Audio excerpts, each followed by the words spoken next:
What's going on, everybody? So on today's episode of What is DJ Suge Up To, I am going to be, this is going to be a different video. I'm going to be cooking a couple of steaks. I got this Sous Vide thing here that I'm going to be doing with these steaks. So I'm going to try to make this real brief, but for Valentine's Day, my wife said she wanted a tomahawk steak. So my plan was to cook it on the boat. We were going to be on the boat. We got a grill on the boat. And I got a homeboy who got a boat. And I've seen him, he sent me pictures of, tomahawk steaks on his grill and all that kind of shit. So I told him, man, I'm finna do a tomahawk steak on the grill. And he was like, man, you ain't going to be able to cook that on the grill. So he started talking to me about this Sous Vide thing. And what he did was he came by the house with his and he helped me out with the tomahawk grill.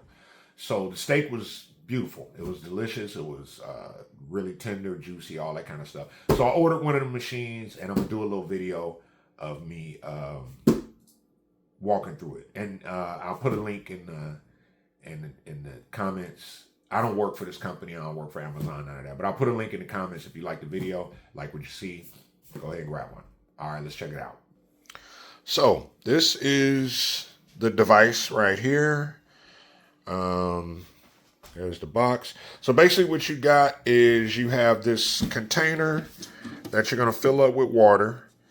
And you have this device right here, which is going to heat the water. So the way this works is you take the meat, whether steak or chicken or whatever you're going to be cooking, and you vacuum seal it in one of these plastic bags. See, I got the little vacuum seal thing here. You season the meat, put it in the bag, and then you put it in the water. And this device right here heats up the water and you let it cook for 2 to 3 hours in here. And once it comes out of here, for all intents and purposes, it is cooked. And at that point, what you're going to do if you're doing steaks, for example, you're basically just going to take the steak, throw it on the grill, and get you a nice little glaze going.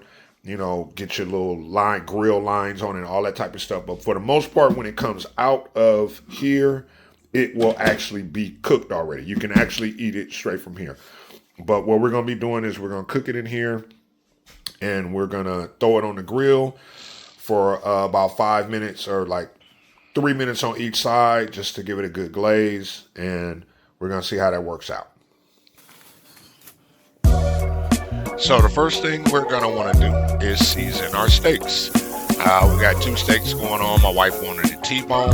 I got a New York steak. Pretty decent sized steaks. This is probably a good thing for thicker steaks. So we're going to go ahead and start seasoning up. All of the videos that I've watched, most of the videos, they talk about really being liberal with the seasoning. Go ahead and don't chintz on the seasoning. The seasonings that they recommend is salt, pepper, and a little bit of garlic salt. With the pepper, they really press the idea of raw pepper. As you can see, I was having some problems with my pepper grinder, so I had to go ahead and jump in the cabinet real quick and try to find just some regular pepper, which should work out fine, but they really want you to use the raw pepper. When you're seasoning it, like I said, they want you to put a whole lot of seasoning on it, because the idea is that the seasoning is just going to cook in the bag and absorb into the meat. The particular salt they want is sea salt or kosher salt. I went with kosher salt, which is what they really kind of recommended, was the kosher salt. And if you've ever used kosher salt or seasoning salt before, it's really large granules. It's really big crystals. So once you put it on, you actually want to kind of press it down a little bit into the meat. Once it's done cooking, all that's going to really kind of dissolve. It's going to be gone. You're not even going to really be able to see the salt. Another thing I did was I left a little seasoning on the board itself. And the reason I did that is because I want to try to get the sides of the meat seasoned as well, especially if you got a nice big piece of fat on the side. I'm not a fat person, but a lot of people like to, eat that fat. So I like to get that seasoning. So now we're going to get the steaks in the bags. This T-bone was kind of thick, so I had to kind of work him in there pretty good. One of the rules of thumb they gave was to fold the bags down on the sides like this. That way when you're putting the steaks in the bag, you don't get a lot of that juice and stuff around the sides of the bag.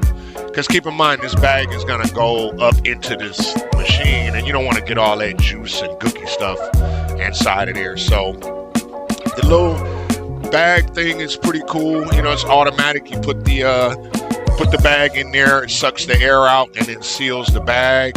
I actually kind of had a little bit of a problem because I didn't put the bag all the way up in there good enough. It sealed the bag, but it didn't pull all the air out. So I had to do it over again and get it in there nice and snug so that it could actually pull the air out.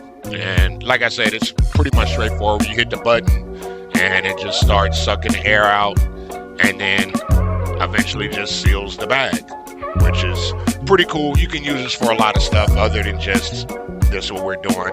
So the device itself has an app. You can set the app for the temperature and the time that you want. What we're going to be doing is 139 degrees, I think it was, for an hour and 45 minutes. Once you set it with the app, the device starts to preheat. Once it's to the desired temperature, you get an alert letting you know that it's ready to go. And then at that point, you're going to put the steaks in and just, you know, hit a button and it'll start going on its own. You got to be careful when you're putting the steaks in because the water is hot. So here we are, hour and 45 minutes later. Steaks have been cooking. The app let me know they were done.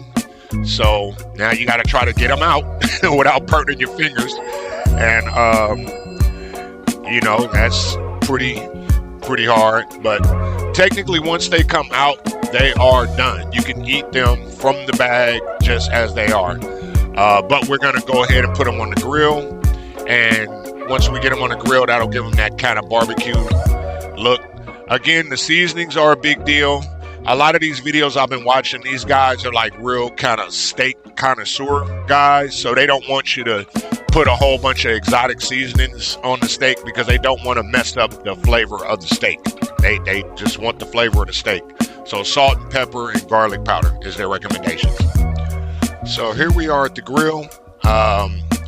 You want to make sure that you get the grill at least 500 degrees because keep in mind, you're not actually cooking the steak. The steak is already cooked. You're just going to sear the steak to give it that barbecue look.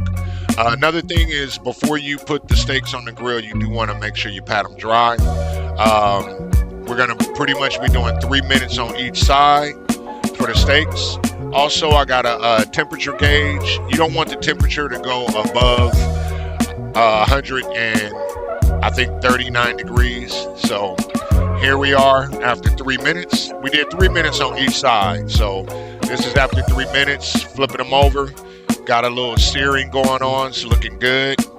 And so we're going to give it another 3 minutes on the other side and see what happens.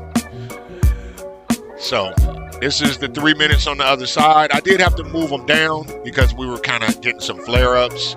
One of the things you want to make sure you don't do is just keep opening the grill. You know, you want to let it cook for 3 minutes. I checked the temperature. We ended up at 140-something degrees, which was a little higher than we wanted. But we're going to go ahead and take these off the grill. We did 3 minutes on each side. And so, yeah, I think we're good to go here.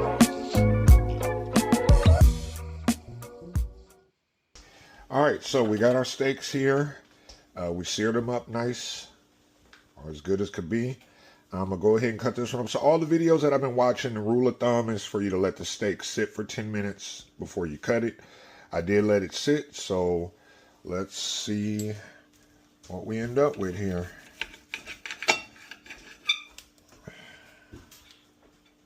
So we got a little bit of orange in there. Everything that I did was based on medium rare. So if you wanted it to be a little more red, you could change the temperature and change the times. But I'm going to go ahead and say this was a win.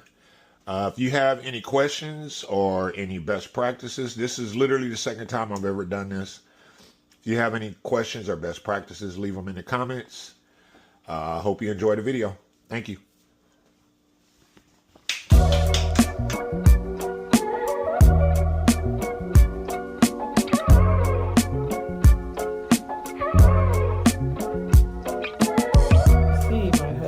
cooked us dinner. Well, for me and him, but we had a guest. So we had to share our food with her. Who loves to eat with her Nana and her Papa. Say something, little baby. Nana, baby.